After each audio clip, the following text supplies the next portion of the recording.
চন্দনকে আরেক করছেন, ও কি করেছে? সোনার বিস্কুট পাচার করতে গিয়ে ও হাতে হাতে ধরা পড়েছে। ভুল হচ্ছে, আমার চন্দন এই কাজ করতে পারে না। জীবন গাঙ্গুলি আদর্শে করা চন্দন এই কাজ করতে পারে না। একই রক্ত কখনো বেইমানি করতে পারে না। দাদা বলতো ভাই, বল তুই সব বলতো ভাই, বল তুই একটিবার বল, তুই এই কাজ করিস নি, বল। কি আর বলবো দাদা, তোমার সত্য আর আদর্শ আজকাল কালির মধ্যে মুখী হয়ে গেছে দাদা। শত চেষ্টা করলেও আমি সেই কালি মুক্ত হতে পারবো না দাদা, সেই কালি মুক্ত হতে পারবো না। তাই তোমার আদর্শ করে চন্দনের একটি মাত্র পরিচয়, সে চোর, সে ডাকাত, সে একজন নেতা। কি বললি হতবালা? তুই এই জীবন গাঙ্গুলির সততার ধর্মকে দুপায়ে বাড়িয়ে তুই আজকে সমাজ বিরোধী দক্ষাকে মাথায় তুলে দিলি। অতই যদি তোর অর্থ লোক, তুই আবার বললি না কেন? আমার আমার যত স্বার্থ বিস্তৃত, আমি তোর অর্থের বিপসা মেটাটা বল বল বল বল।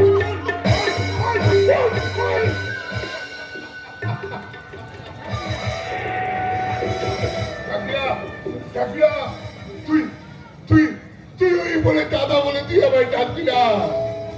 আজ থেকে ডাকবো আমার চন্দন, আমার চন্দন মারা গেছে।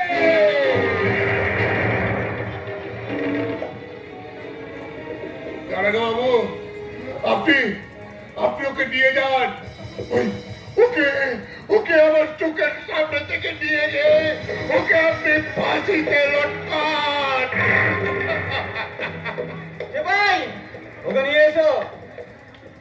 বেশ তাই হবে দাদা। আমার জগৎ থেকে চন্দ্র তোমার চন্দ্র না হারিয়ে যেতে চলো, তাই তোমার দূর থেকে আমি তোমার প্রণাম করে জানাই দাদা। তুমি অভিশাপ দাও দাদা, তুমি আমাকে অভিশাপ দাও। এই যাওয়াই যেন আমার শেষ যাওয়া।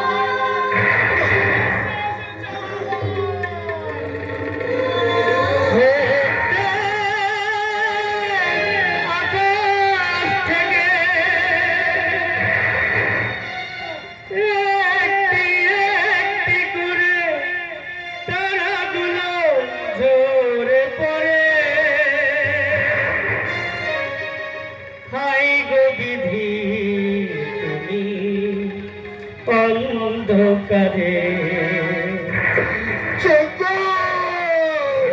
তের আকাশ থেকে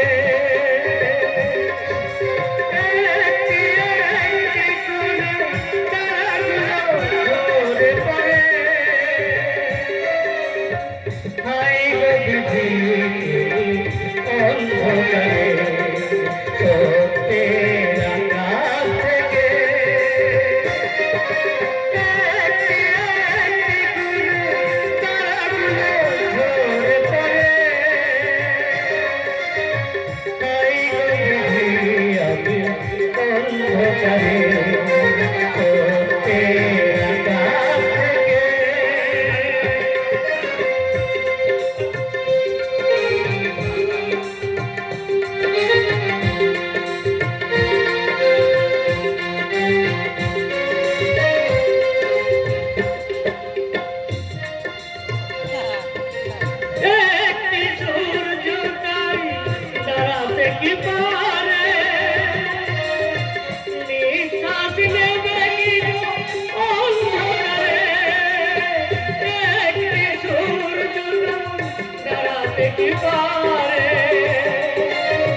পাপিকে যেতে